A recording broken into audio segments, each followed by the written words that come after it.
2 inches a year. That's how fast this nightmare moves.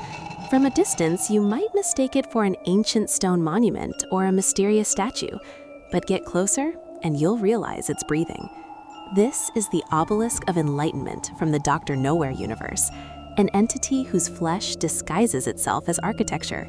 And today, I'll show you how to materialize this architectural body horror from a piece of ordinary Play-Doh. The obelisk has no human concepts of love or hate. It's an anomaly. It gravitates toward absolute isolation. They've been found in dead deserts, at the bottom of black oceans, and even on the moon. It simply exists, slowly crawling and observing the world with a face eerily reminiscent of another monster, the Locust. The only thing that triggers the obelisk's reaction is people getting too close. If you get too close, those long, fleshy threads reaching into the sky will grab you with tremendous force. Why? No one knows. And this uncertainty is the most frightening thing of all.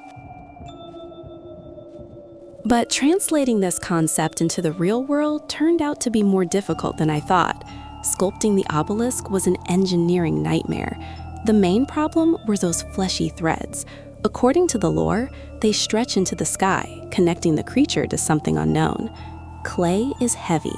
If you simply pulled it upward, it would collapse under its own weight. I had to create a complex, rigid wire frame, balancing the tentacles so they would stand still and not bend. I rebuilt this structure several times until I achieved perfect stability.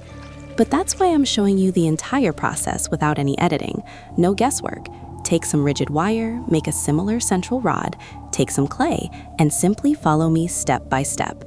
If you understand the physics of this frame, you can easily assemble your own obelisk right on your desk. The secret to good sculpting here is dissonance.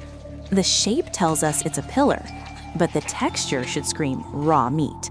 No straight edges. I use tools to make the surface ragged, organic, and veiny. It should look as if the skin has been flayed. The obelisk has taken its place. The flesh monument is ready.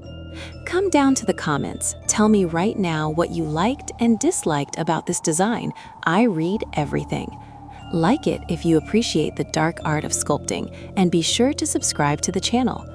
The Dr. Nowhere universe on my desk continues to grow. Who should be next? It's up to you. See you in the next video.